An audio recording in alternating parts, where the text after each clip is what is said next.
म पनि आफै नै विश्वास नगर्ने एउटा भनौँ न पहिला त यो के हो एउटा पैसा खाने बाटै त होला नि सबैको भन्ने मान्छे। तर पछि आएर म आफै पनि अब गुरुबाले मन्त्र त दिनुभयो, तन्त्र पनि दिनुभयो, सबै कुरो दिनुभयो।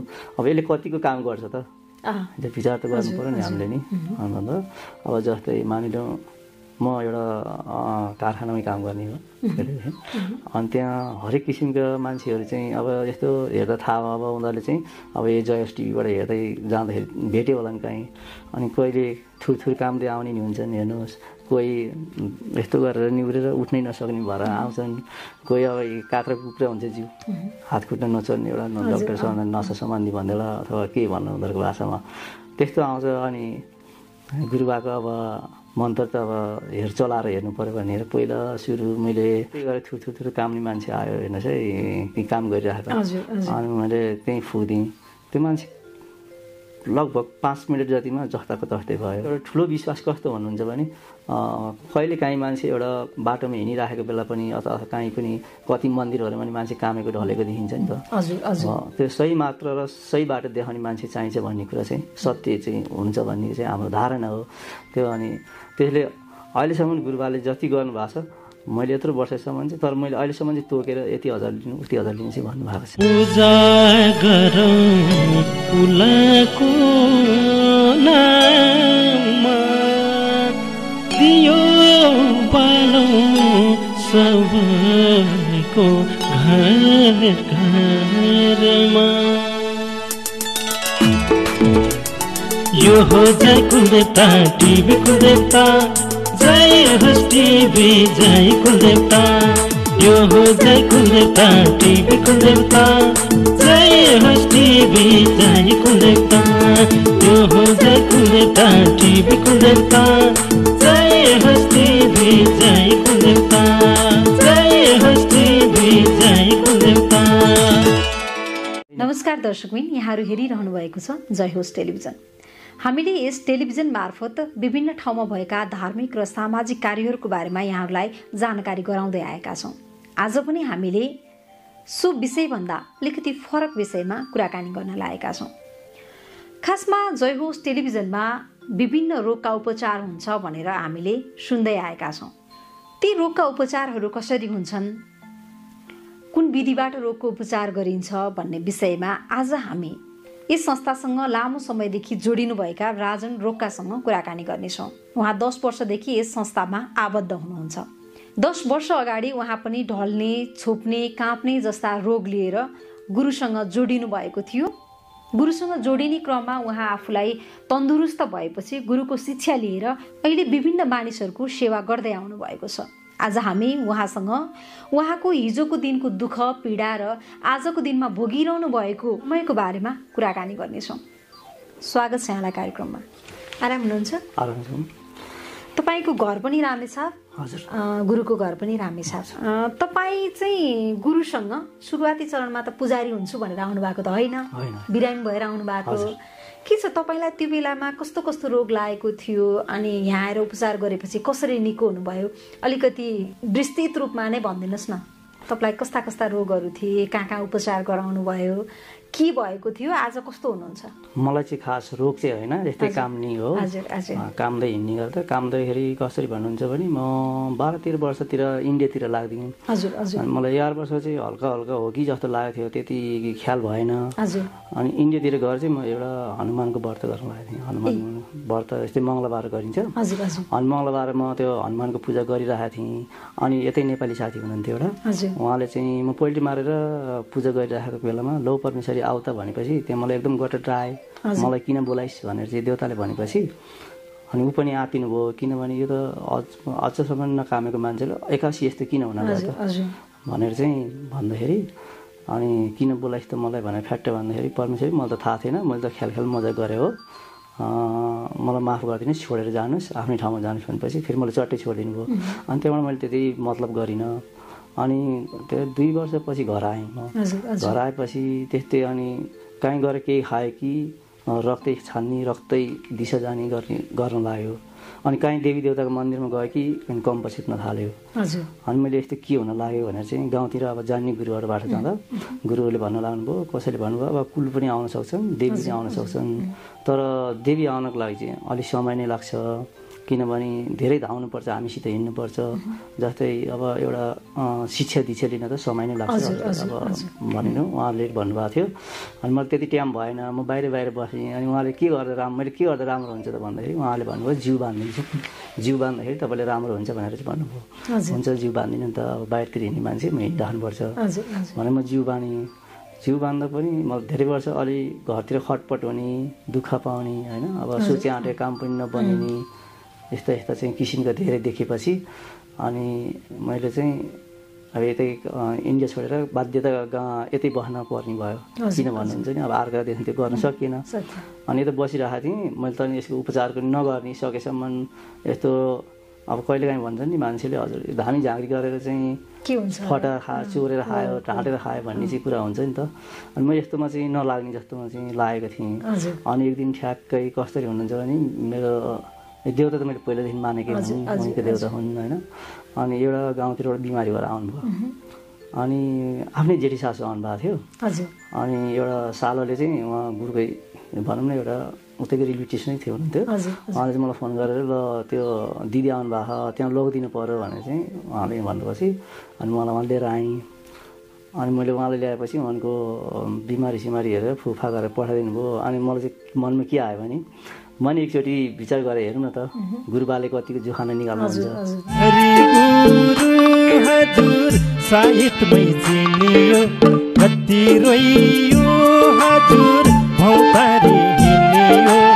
पहिला त विचार गरौँ न मिल्छ कि मिल्दैन। अब म काम छु, म यस्तो गर्छु त नभन्ने चट जोखान हालिदिएँ। गुरुबा मलाई के भएको छ यस्तो हेरिदिनुहोस् न भन्दाखेरि उहाँले तपाईँलाई चाहिँ समस्या छ, तर अलिक ज्यान कमाउने काम पनि छ, तपाईँलाई उपचारै गर्ने भए चाहिँ समय लाग्छ भन्नुभयो उहाँले।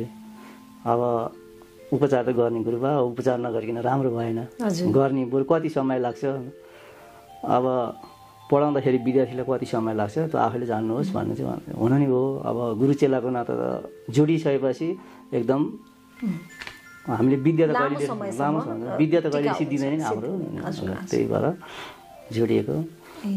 कति कष्ट काटी आयो, कति हन्डर खाइयो, धन्दा तान्त्रिक गुरु भेटी रोगको मुक्ति पाइयो। अनि उहाँले चाहिँ ठ्याक्कै मिलाएपछि अनि उहाँ पछि लागेको म। उहाँले कहिले अनि मलाई त्यस्तै अब कमाउँदै अब यस्तै गराउँदै अनि गुरुबाबालाई सहायता नि बनेर अब एउटा पुजारी भनौँ अथवा सहायता भनौँ, अब सहायता भनेर हिँडेको 10 वर्षै भयो। 10 वर्षै भयो। अनि तपाईँलाई चाहिँ कति समयसम्म उहाँले उपचार गराउनु भयो होइन? विद्या लिने कुरा त फरक रह्यो होइन? पहिला त तपाईँसँग भएको समस्याहरू समाधान गर्नु पर्यो, त्यसपछि न विद्या लिने होला पक्कै, मैले बुझेअनुसार। त्यो चाहिँ कति समयसम्म तपाईँलाई निको बनाउनको लागि उहाँले उहाँको विधिबाट पूजापाठ गर्नुभयो, त्यसपछि तपाईँ तन्दुरुस्त हुनुभयो र अरूले चाहिँ यो शिक्षा लिन सक्नुहुन्छ भन्ने भएपछि नै उहाँले शिक्षा दिनुभएको होला, के थियो चाहिँ?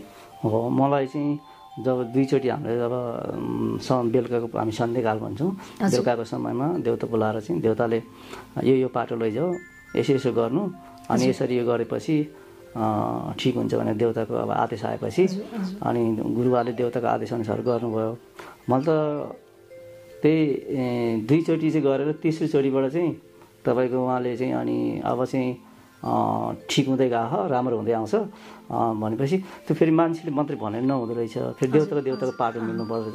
जस्तै मैले अब तपाईँले ठिक हुनुहुन्छ भनेर भएन, भरे अब जस्तै म मानिलु म एउटा देउता बोलाउने भएँ, अब हजुर नि एउटा देउता बोलाउनु भयो, अब मैले तपाईँ राम्रो हुनुहुन्छ, तपाईँ ठिक हुनुहुन्छ भनेर अहिले भनिदिउँ होला, अनि त्यो भरे देउताको पाटो नमिल्ला, फेरि उहाँको कुरा हुन्छ, रिलेसन देउताको रिलेसन हुन्छ नि त। त्यसरी गुरुबाले चाहिँ अब गुरुबाले त भन्नुभयो अब कम हुँदै जान्छ, आँतिनु पर्दैन, तपाईँलाई जे होस् जहाँ गए पनि यस्तो काम नै छोप्ने चाहिँ म बन्द गरिदिन्छु भन्नुभएको थियो। नभन्दै मलाई चाहिँ अनि त्यो मठ मन्दिर जाँदा यताउति जाँदा काम नछोप्नु बन्द भयो, मलाई चाहिएको त्यति थियो। अनि त्यसपछि 6 महिनापछि चाहिँ अनि मैले फेरि यस्तै हाम्रो अब जस्तै अब नवमी आउँछ अथवा नवदुर्गा भवानीको पूजा चलेको बेला अथवा चैतमा होस् अथवा यस्तो नवरात्रमा होस्, यस्तैमा चाहिँ अनि हाम्रो यो ठुल्ठुलो कार्य अब जस्तै भदौमा भयो, जनै पूर्णिमामा, वन झाँक्रीको पर्वमा अब त्यस्तोमा चाहिँ अनि अब देउताको कुरा आउँदाखेरि अनि देउताले चाहिँ गुरुबाको देउताले कुरो र अब मैले बोलाउने देउताको कुरा मिल्दै गयो। उनले सोध्दै जानुभयो, अब उनले मिलाउँदै गएपछि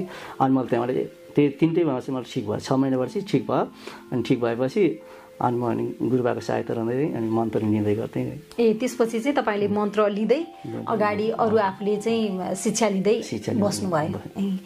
अनि यो जस्तै छ नि, यो जय होस् टेलिभिजनमा चाहिँ आउने धेरैजना भक्तजनहरू कस्तो किसिमका चाहिँ अथवा काँप्ने छोप्ने ढल्नेदेखि लिएर विभिन्न कस्ता रोगसँग सम्बन्धित भएको बिरामीहरू चाहिँ बढी आउनुहुन्छ यहाँ? पहिला त त्यही काम्नी छोप्ने बढी हुनुहुन्थ्यो। जस्तै अब काम्नी छोप्ने, धताउने, बोलाउने, अब कतिपय त अब डक्टरको हिसाबले डिप्रेसन भन्छन् भने कसै कसैले त अब हुन सबैलाई चाहिँ अब त्यो सबै हुन्छै भन्ने हुँदैन। कसै कसैले डिप्रेसनै हुन्छ होइन, कसै कसैले लागेको पनि हुनसक्छ। अब लागेको अब यस्तै ढल्ने छोप्ने अनि बढी आउँथे। अहिले त गुरुबाले आयुर्वेदिकबाट धेरै चलाउनु भएको छ, नसा सम्बन्धी, पाइल सम्बन्धी, ग्यास्ट्रिक सम्बन्धी, यो सबै चाहिँ अहिले प्रायः जस्तो हड्डी खिएका यस्तो दबाईहरू पनि चलेको छ। अब पहिला जस्तो हाम्रो धेर फोकस काम्नी छोप्नेहरूमा धेर थियो, अहिले यतापट्टि पनि जानु भएको छ गुरु। अनि पहिला नि हुन त हुन्थ्यो, तर पहिलाको भन्दा अलिक धेरै बढी नै छ यसो माग मात्र भन्ने। तपाईँ त यहाँ लामो समयदेखि आबद्ध हुनुहुन्छ नि त होइन? जस्तै खासमा हामीले चाहिँ अहिले पछिल्लो समय कस्ता कामहरू देखिरहेका छौँ भने विज्ञापन मात्रै गर्ने, तर वास्तवमा जाँदाखेरिमा चाहिँ पैसाको लागि मात्रै काम गरेको हुने विभिन्न संस्थाहरू देखेका छौँ। खासमा यो संस्था चाहिँ यसले चाहिँ के गर्छ? सामान्यतः एउटा मान्छेलाई कोही मान्छे बिरामी भएर अथवा केही समस्या परेर आयो भने यहाँ आउँदा कति जति लगानी गर्नुपर्छ अथवा के छ त्यो चाहिँ खासमा अलिकति खुलेर भनिदिनुहोस् न मलाई। अब यहाँ सुरुमा आउँदाखेरि बिमारीको लागि चाहिँ केही लगानी गर्नु पर्दैन। बिमारीको लागि चाहिँ अब अन्त चाहिँ तोकेकै हुन्छ हजुरको। एउटा जोहान हेर्दाखेरि म्याक्सिमम् यो साधारण जस्तै हामी जस्तै साधारण मान्छेले पनि भाषा जानुभयो भने 500 भन्दा तल जोहान हेरिँदैन भन्ने चाहिँ हुन्छ। एक शब्द बोलेको 500 लाग्छ भन्ने कुरा हुन्छ। तर म 10 वर्षसम्म गुरुको मन्दिरमा नि छु। बिहान दिउँसोको पनि बेला बेलामा आइरहेको छु। बेलुकामा यहाँ पनि सायद त्यो पूजा बिमारी भएको आएको बिमारीलाई पनि त्यो उ गर्दाखेरि गुरुबाको सँगै हुन्छु। अहिलेसम्म गुरुबाले चाहिँ पैसा चाहिँ तोक्नु भएको थिएन, तर अब उनीहरूले दिए इच्छाले खुसीले दिनुभयो भने फरक कुरा हो। अब फरक कुरा भयो। उहाँले इच्छा अब जस्तै एउटा मानिलिउँ तपाईँ एउटा हस्पिटलमा जानुभयो, 1,00,000 2 लाख सिद्ध्याउनु भयो, तर तपाईँ त्यही व्यथा यहाँ आएर चाहिँ फु गरेर बिसाउनु भयो भने तपाईँको इच्छा मनले त जाग्छ नि त। ओहो गुरुबाले मलाई गर्नु सो इच्छाले दिने फरक कुरा भयो। तर गुरुले यहाँ तोकेर यहाँको यति रुपियाँ लाग्छ भनेर चाहिँ कुनै पनि शुल्क लिने गर्नु भएको छैन भन्न खोज्नु भएको हो। त्यो शुल्क लिनु भएको होइन। अहिलेसम्म मैले देखेर जानेको त्यसको शुल्क चाहिँ छैन। तर अब जस्तै अब तपाईँले मानिलिउँ न, अब आफ्नो इच्छाले खुसीले दिनुहुन्छ भने त्यो उ गर्नै पर्छ। अनि दबाईको त तोकेरै लिनु परिहाल्यो, त्यो त त्यतिकै आउने भएन। अनि अरू पूजाको लागि चाहिँ अब सामान तपाईँ लिएर आउनुभयो भने मलाई पैसा पर्दैन, म फ्रीमा गरिदिन्छु भने सामान हामीले हाल्नु पऱ्यो भने त सामानको पैसा त लिनै पऱ्यो। मानिलिउँ एउटा कुबिनो चाहिएला, हामीलाई अब एउटा फुल चाहिएला, अक्षता चाहिएला, धुप चाहिएला भन्ने पुजारी छ त, तर त्यो सामान त चाहियो नि त। त्यो सामानको पैसा उहाँले हाल्नुभयो भने कति छ त्यो। अब कसै अन्तमा गयौँ भनेदेखि जस्तै गुरुबा अब एउटा गुरुबा त भइहाल्नुभयो। गुरुबाको जस्तै साइडमा छ भनेदेखि उनीहरूले पहिला के भन्छन् भनेदेखि मलाई चाहिँ पैसा पर्दैन। जस्तै एउटा पातलो बोकेर पातलो बोकेर लान्छ, उसलाई चाहिँ 2-3 हजार दिनुपर्छ, किनभने त्यो रिक्सी काम हो। बरु मलाई पर्दैन, त्यो रिक्सी काम हो, उहाँलाई दिनुपर्छ भन्ने चाहिँ प्रस्ताव पनि मैले धेरै ठाउँमा सुनेको छु। तर हाम्रो त्यो पनि प्रस्ताव आएको छैन। हामीले भने तपाईँ सामान लिएर आउनुहुन्छ भने फ्रीमा नै गरिदिन्छौँ भन्ने कुरा छ। कति कुरा हामीले फ्रीमै गरेर गुरुबाले आफ्नै जस्तै म सक्दिनँ गुरुबा छैन मसित भने अहिले मैले भन्यो भने नि उहाँले लागेको सामान चाहिँ उहाँले गरेर पठाइदिनुहुन्छ। भनेको कोही यदि दिन दुखीहरू छन् जो आफूले खर्च गर्न पनि 200-500 खर्च गर्न पनि नसक्ने छन् भने त्यस्तो मान्छेहरूको लागि चाहिँ संस्थाले आफै पैसा हालेर पनि उपचार गरिदिने गरेको छ। हजुर। अनि यहाँ चाहिँ अहिले पछिल्लो समय तपाईँले भन्नुभयो यहाँ आयुर्वेदिक औषधिहरू पनि बढी प्रयोग हुन्छ भनेर। अनि आयुर्वेदिक औषधिदेखि लिएर अरू उपचार पद्धतिमा चाहिँ गुरुले गरेका उपचार पद्धतिहरू ठिक छ, धन्यवाद है गुरु हामीलाई निको भयो भनेर आउने चाहिँ कतिको मान्छे पाउनुहुन्छ त यहाँले? प्रायः सबै पाउँछ, धेरै जस्तो पाउँछु। अब 99मा 1-2 जना त भइ नै हाल्छ नि। अब हस्पिटलमा नि 100 जना उपचार गर्ने 100 जना मान्छे भन्ने त हुँदैन। तर हाम्रो चाहिँ के भने फेल भइहाल्छ। अब त्यो फेल हुने कारण पनि त्यो आफूमाथि नि भर पर्छ। एउटा यो त एउटा विश्वास त हो, यो विश्वास त हो। भगवान् त कहिले देखेको छैन नि, एउटा विश्वासको कुरा हो। जसले विश्वास राख्छ, आस्था राख्छ, म ठिक हुन्छु, उसलाई मानिलिउँ अहिले हजुरलाई एउटा साह्रै भएर अब सबै कुरो हामीले गरिदिनु भने कुनै कुनै त अब डक्टरले पनि गर्नुपर्ने उयो हुन्छ। तर अब जस्तै तपाईँलाई नसा सम्बन्धी छ भने अब गुरुबाले नसा सम्बन्धीको अब दबाई दिनुभयो अथवा फुकेर पठाइदिनु भयो, अब सबै कुरो त हुन्छ भन्ने नि छैन, उसले जचाउनु पर्यो के भएको छ कसो भएको छ, त उहाँले पहिल्यै भनिदिनुहुन्छ। तपाईँ पहिला जस्तै उहाँले गर्ने कामलाई चाहिँ म यहाँ गर्छु, मैले गर्ने काम हो भन्नुहुन्छ भने हस्पिटल गर्ने काम हस्पिटल गरेर आउनुहोस्, अनि डाक्टर साहबले के भन्नुहुन्छ अनि त्यही अनुसार अरू गरौँ न भन्ने पहिला त दिनु पऱ्यो नि त। अब सबै हामी झाँक्री हो, हामी सबै जान्ने भने हामी त गर्न मिल्दैन नि त। एउटा के भने एउटा ठुलो विश्वास कस्तो भन्नुहुन्छ भने कहिले काहीँ मान्छे एउटा बाटोमा हिँडिराखेको बेला पनि अथवा काहीँ पनि कति मन्दिरहरूमा पनि मान्छे कामेको ढलेको देखिन्छ नि त। त्यो सही मात्र र सही बाटो देखाउने मान्छे चाहिन्छ भन्ने कुरा चाहिँ सत्य चाहिँ हुन्छ भन्ने चाहिँ हाम्रो धारणा हो त्यो। अनि त्यसले अहिलेसम्म गुरुबाले जति गर्नुभएको छ मैले यत्रो वर्षसम्म चाहिँ, तर मैले अहिलेसम्म चाहिँ तोकेर यति हजार लिनु उति हजार लिनु चाहिँ भन्नुभएको छैन। तपाईँ 10 वर्षसम्म यो संस्थामा जोडिनु भयो, तपाईँको विचारमा चाहिँ यो संस्था कस्तो संस्था हो जस्तो लाग्छ? तपाईँले आफूले बुझेको संस्था जस्तै बाहिरी रूपबाट मानिसले देखिने संस्था र तपाईँ व्यक्तिगत रूपमा गुरुसँग नजिक हुनुहुन्छ, यो संस्थासँग नजिक हुनुहुन्छ जसले तपाईँलाई नयाँ जीवन दियो, यो संस्था चाहिँ तपाईँले सामान्यतया बुझ्दा कस्तो संस्था हो? यो संस्था भनेको यस्तो हो कि हजुर जस्तै अब धेरै दुःख कतिपय चाहिँ अब कति ठाउँमा गएर धेरै दुःख पाएर आयौँ, गुरुबा काहीँ केही सिप लाएन, के गर्नुपर्छ भनेर चाहिँ गर्दाखेरि उहाँहरूलाई चाहिँ राम्रो होस्, देवदेवता उत्रिउन्, सबैको भलो होस्, कुलको पनि उदाहरण होस्, पितृको पनि उदाहरण होस् भन्ने चाहिँ पहिले पक्ष लागेको संस्था हो। त्यो आफ्नो आफ्नो बुझाइमा भर पर्छ। मैले अहिले हजुरले भनिनँ एउटा धामी झाँक्री भएर चाहिँ काम गरेर भोलि मानिलिउँ मैले चाहिँ हजुरसित 1 लाख रुपियाँ चाहियो, म हजुरले बिमारी विषय गरिदिन्छु भने मैले गरेँ भने भोलि हजुर विषय हुनुभयो भने त्यो लाख रुपियाँ मैले पस्छ, तर त हजुरलाई त्यो बिमारी विषय भएन भने त तपाईँले मलाई सराप्नुहुन्छ। बरु त्यो लाख रुपियाँ खान छोडेर हजुरलाई मलाई केही चाहिँदैन, हजुर लागेको पुगेको म गर्छु, तपाईँ विषय भन्यो भने भगवान्को नाम भएन भने त्यो मेरो नाम भने चाहिँ गरिदियो भने पो अनि तपाईँको मनले जागो हो, अब मैले त्यस्तो राम्रो भयो भने तपाईँले इच्छाले दिनुभयो मैले खाइदिने, त्यो राम्रो हो नि त। त्यस्तो चाहिँ अहिलेसम्म गुरुबाले कसैसँग मागेको पनि देखाएको छैन, गरेको पनि देखाएको छैन। म 10 वर्षसम्म पछि बाहिर हिँडेको हो। अहिले चाहिँ यहाँ कस्ता कस्ता रोगहरूको उपचार हुन्छ, कस्ता कस्ता किसिमका मान्छेहरू आउनुहुन्छ आफ्नो मलाई चाहिँ यो समस्या भयो भनेर बढी मात्रामा? प्रायः जस्तो अब हाम्रो त प्रसारण भनेको कुल पितृकै हो, कुल पितृकै हो। सकेसम्म कुलको उदाहरण गरिदिउँ, कुल वंशको राम्रो गरिदिउँ। गुरुबाको पहिल्यैदेखि नै त्यही हो, कुल पितृ। जस्तो अहिले हजारौँ भक्त कुल अहिले त कुल धामीहरू नि आइराख्नु भएको छ, ठाउँ ठाउँमा विद्य गुरुहरू नि आउनु भएको छ। अनि उहाँहरूले पनि एउटा आस्था विश्वास त छ गुरुबाको होइन। एउटा मानिलिउँ पहिला अब हाम्रो गुरुबा त भर्खर हुनुहुन्छ, उहाँभन्दा पुराना उनीहरू धेरै भोगाइहरू भएका अनुभवीहरू पनि हुनुहुन्छ नि त। कुलधामीहरू पनि आइराख्नु भएको छ। अब एउटा भन्यौँ वायुका हुन्छन्, अब देवीका हुन्छन्, हरेक प्रकारका आइराख्नु भएको छ। विद्या नि आइराख्नु भएको छ, सिक्न नि आइराख्नु भएको छ, बिमारी नि आइराख्नु भएको छ। त्यो यस्तै हो भनेर चाहिँ सबै यस्तै गर्ने चाहिँ भन्ने भन्न सकिँदैन, तोक्न सकिँदैन। तपाईँ गुरुसँग जोडिएर आफैले पनि गुरुबाट दीक्षा लिएर आफैले पनि उपचार गरिरहनु भएको छ। तपाईँले चाहिँ कस्ता उपचार पद्धतिहरूलाई चाहिँ अगाडि सारिरहनु भएको छ? गुरुले दिएको विद्या अनुसार तामाङले हेर्दाखेरि कस्तो किसिमको देखाउँछ त्यही किसिमको सामान्य छ भने झारफुक गर्ने अथवा त्यो बिगारहरू टुनामुना छ भनेदेखि अब बिगारको चाहिँ अब गुरुबाले दबाई यहीँबाट दिने हाल्नुहुन्छ, मैले दिने हो होइन। अरू अब सामान्य अब म पनि आफै नै विश्वास नगर्ने एउटा भनौँ न पहिला त यो के हो एउटा पैसा खाने बाटै त होला नि सबैको भन्ने मान्छे एउटा मान्ने मान्छे हो। तर पछि आएर म आफै पनि अब गुरुबाले मन्त्र त दिनुभयो, तन्त्र पनि दिनुभयो, सबै कुरो दिनुभयो। अब यसले कतिको काम गर्छ त त्यो विचार त गर्नु पऱ्यो नि हामीले नि।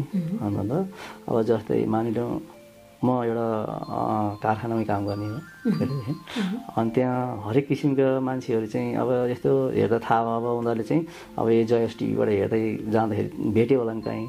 अनि कहिले थुर कामले आउने नि हुन्छन्, हेर्नुहोस् कोही यस्तो गरेर निहुरेर उठ्नै नसक्ने भएर आउँछन्, कोही अब काक्रा कुक्रा हुन्छ जिउ हात खुट्टा नचल्ने एउटा डक्टरसँग नसा सम्बन्धी भन्दैला अथवा के भन्नु उनीहरूको भाषामा त्यस्तो आउँछ। अनि गुरुबाको अब मन्त्र त अब चलाएर हेर्नु पऱ्यो भनेर पहिला सुरु मैले गुरुबाले दिएको 2-3 महिनामै त्यहाँ पनि आदेश हुन्छ यति समयसम्म तपाईँले चलाउनु पाउनुहुन्न सिद्धि गर्नुपर्छ अब भनेर चाहिँ भन्नुभएको हुन्छ नि त अनि त्यो फेरि देउताको पाटो पनि हुन्छ आफ्नो आफ्नो पाटो हुन्छ अनि अब त्यस्तै गरेर थुथुथुरु कामले मान्छे आयो हेर्नुहोस् है काम गरिरहेको छ अनि मैले त्यहीँ फुदिएँ त्यो मान्छे लगभग 5 मिनट जतिमा जस्ताको तस्तै भयो मन्त्र रहेछ मन्त्रले काम गर्दो रहेछ अनि चाहिँ एउटा हिसाबमा धारणा आयो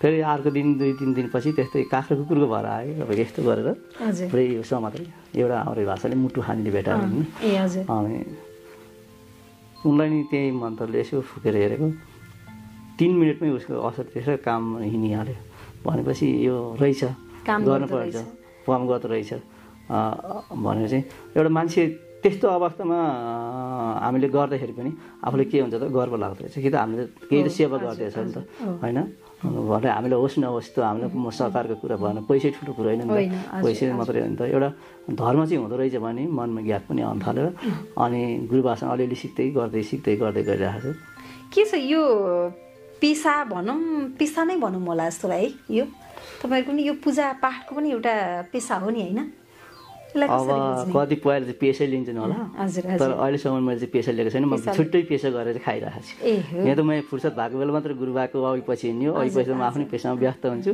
ठिक छ जस्तै ल यसलाई पेसा नमानौँ केही छैन तर यसलाई पेसा नमान्दा पनि जसरी गुरु लागिरहनु भएको छ गुरुसँग अरू अनुयायीहरू पनि लागिराख्नु भएको होला खासमा यो क्षेत्रमा अथवा पेसाबाट नै भन्न चाहेँ मैले होइन यो क्षेत्रमा रहेर काम गर्दाखेरिमा चाहिँ सन्तुष्टि कतिको पाइँदो रहेछ सन्तुष्टि धेरै पाइन्छ मैले गुरुबासँग धेरै हिँडेपछि मैले नि पहिला चाहिँ खासै राम्रो होइन यस्तो काम गर्नु नि हुँदैन भन्ने पनि सुनेको थिएँ होइन हामी तान्त्रिक काम पनि एकदम राम्रो त होइन बरु गाउँतिर गएर बङ हलो जोत्न सजिलो हुन्छ तर पसिना चुहाएर ड्याङ त्यो छटाएर दिनभरि भोकै बसेर रातभरि अनिन्द्र भएर काम गर्नु चाहिँ राम्रो होइन पेसा भनौँ चाहे जेसीको भनौँ तर एउटा देउताले दिएको शक्तिले हामीले प्रयोग गरेर हिँड्यौँ देउताले सबैले पाउँदैनन् यो शक्ति पाउने मान्छेले नि किन गरौँ भनेर चाहिँ मात्रै हो तर यसलाई खासै अब पेसा नभनौँ भने मान्छेले कति यसैले गरेर खाइराख्नु भएको छ होइन अब पेसै होइन यहीसँग आबद्ध रहेर आफ्नो परिवार पालिरहनु भएको पनि त धेरै हुनुहुन्छ नि त फेरि पेसा नै नभनौँ भने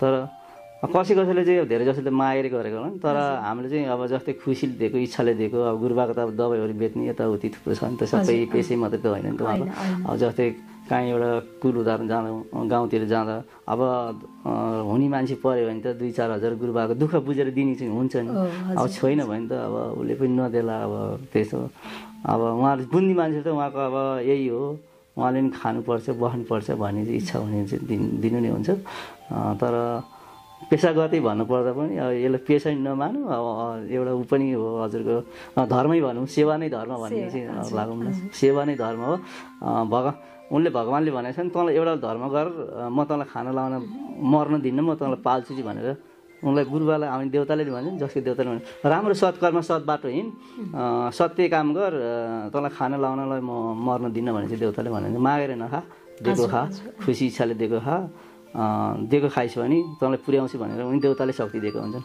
यसलाई पेसा गति चाहिँ नमानौँ दिइरहनु भएको यो सेवाप्रति चाहिँ सत्य कर्म हुन्छ सत् बाटो हुन्छ घाउ चोट चाहिँ लाग्छ नि नलाग्ने होइन तर खप्नु नि पर्छ भन्ने कुरा चाहिँ गुरुले ज्ञान दिनुभएको छ कुनै दिन भोकै नि बसेला अब कहीँ गएर फुक्दाखेरि अब त्यो भोकै नि फर्किनु पर्ला कहिले काहीँ चिया नि खानु कहिले राति निन्द्रै नभन्न पाउँला अब त्यो चाहिँ माया मार्नै पर्छ हामीले त्यसको लागि चाहिँ जानै पर्छ अब उनले दिएको सत्कर्म हो सत्कर्म गऱ्यो भने सत्कर्म गरेपछि खाना लाउन मर्दैन भन्ने फल राम्रो पाइन्छ भन्ने चाहिँ एउटा भनाइ छ हुन्छ यहाँले 10 वर्षदेखि यही संस्थामा आबद्ध रहेर गर्दै आउनुभएको सेवा अझ आगामी दिनहरूमा पनि देख्न पाइयोस् यहाँलाई धेरै धेरै धन्यवाद समय दिनुभयो त्यसको लागि आज हामीले यस संस्थामा पुजारीको रूपमा काम गरिरहनुभएका राजन रोकासँग कुराकानी गर्यौं उहाँ लामो समयदेखि काप्ने छोप्ने ढल्ने जस्ता समस्याहरूसँग जुधिरहनु भएको थियो उहाँले गुरुकोमा आएर आफूलाई निको भएपछि यहाँ काम गर्यो भने राम्रै हुन्छ भन्ने लागेर गुरुको शिक्षा दीक्षा लिएर उहाँले अहिले पछिल्लो समय आफैले विभिन्न उहाँले जो जान्नु भएको छ गुरुको मार्फतबाट शिक्षा लिएर ती कार्यहरू गर्दै आउनु भएको छ हामीलाई लाग्छ टेलिभिजनमा दिइने अथवा सामाजिक सञ्जालहरूमा आउने विभिन्न रिल्सहरू भिडियोहरू फेक हो भन्ने पनि लाग्न सक्छ। उहाँ 10 वर्षदेखि आबद्ध भएर यस संस्थामा जोडिनुभएका व्यक्तिले भनेका विचारहरू यहाँहरूलाई कस्तो लाग्यो? हामीलाई सल्लाह सुझाव र प्रतिक्रिया दिन पनि नभुल्नुहोला। तपाईहरू पनि यस्तै समस्याबाट जुधिरहनु भएको छ र यहाँ आएर सानो सहयोग अथवा सानो उपचार पद्धतिबाट तपाईँले पनि नयाँ जीवन पाउन सक्नुहुनेछ। हामी भोलि फेरि यस्तै फरक विषयसँग र धार्मिक कुराकानीसँग नै जोडिएर उपस्थित हुनेछौँ। तपाईँहरू पनि हेर्दै गर्नुहोला जय होस् टेलिभिजन। हवस् त, नमस्कार।